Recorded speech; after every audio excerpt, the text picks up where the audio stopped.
So about a week before Christmas, Hubby and I did this 3-hour cake making workshops where we made this Christmas Yule Log Cake. We were so impressed by what we made, considering that we were two disastrous bakers, that we really wanted to recreate this cake for his family Christmas lunch. Stay tuned to see how we did and if our marriage stayed intact.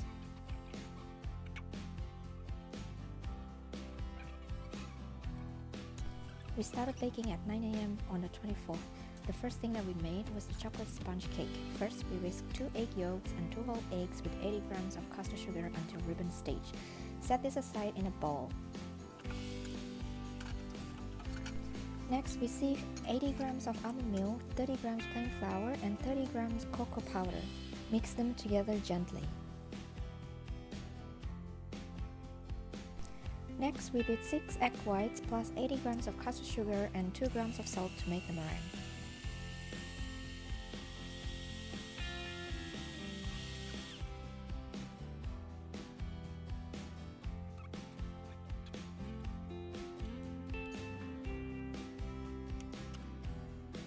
The recipe actually calls for 150 grams of egg whites, but since I couldn't measure the egg whites precisely, I measured 150 grams of the meringue instead.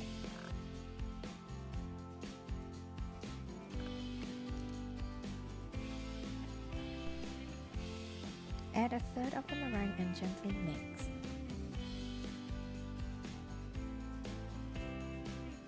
Add the rest of the meringue and gently mix. Try not to overmix to prevent letting too much air escape from the mixture.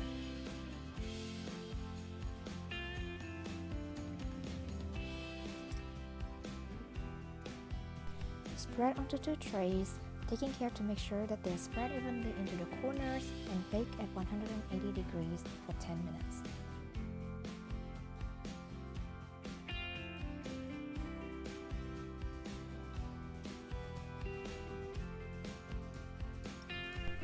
Once they are done, take them out of the oven and slice the top and the bottom to make it easier for them to slide off the pan. Slide them onto a wooden chopping board and let cool for a few minutes before flipping them onto another sheet of baking paper.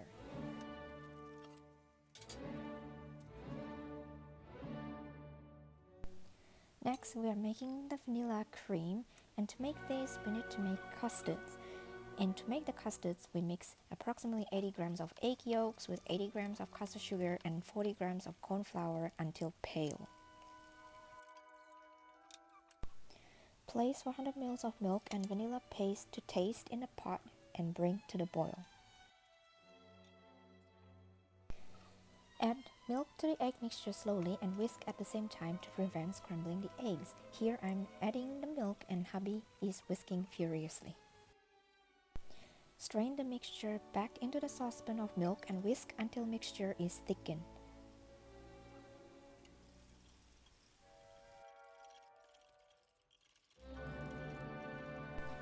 Transfer the custard mixture into a bowl and cool on ice water and refrigerate for at least 1 hour. While waiting for the custard to cool, we decided to make the chocolate ganache. So first, we bring 150 grams of cream to the boil. Then we add the boiling cream to 150 grams of dark chocolate chip and mix. To this, we add 50 grams of butter and mix well.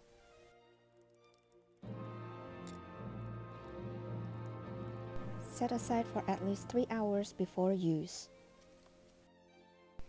Next, we attempted to make the chocolate curls, but this is optional, so we didn't actually get to make the chocolate curls during the workshops. The instructor had made them ahead of time for us to use on our cake to add to the wow factor.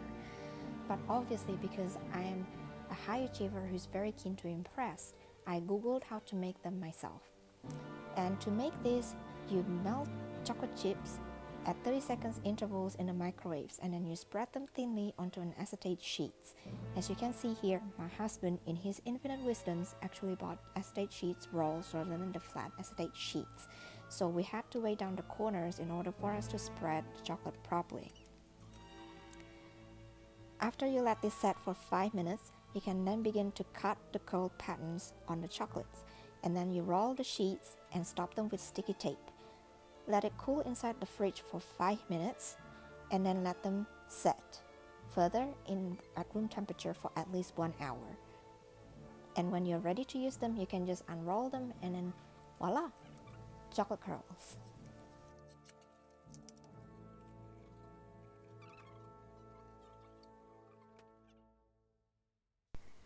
Okay guys, now we're ready to finish the vanilla cream by adding stiff whipped cream onto the vanilla custards that we made earlier. My word of advice is to be careful not to over whip the cream because it will become butter. And here I made butter.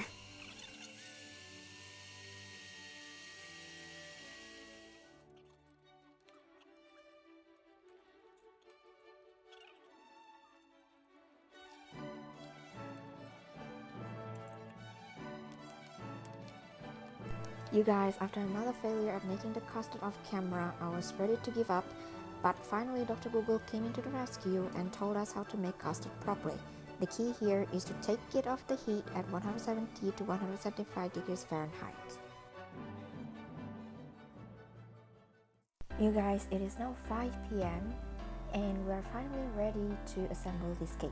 Firstly, carefully take off the baking paper of the cake and spread the vanilla cream generously all over the cake, making sure to leave a little bit of a space at the top, and then roll this cake as if you're rolling a sushi.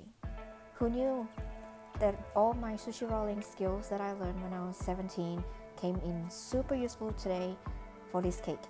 And then you just need to tighten the cake a little bit before you spread all the ganache all over. Once it is sufficiently covered with the ganache, cut a little piece at the end and put it on top to make it look like a log, and just reapply the ganache as needed. Here I'm just running a fork through to make a little pattern to make it look even more like a log. And then I'm just transferring this into the cake base for decorating.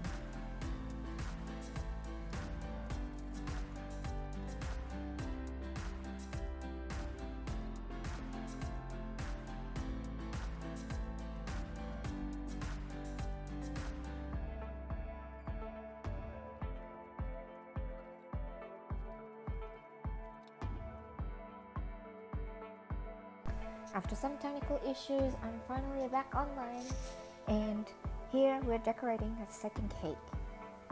Decorated with a little bit of mint, some of the chocolate curls, and some cut strawberries, blueberries, and raspberries to make a little bit of a color contrast.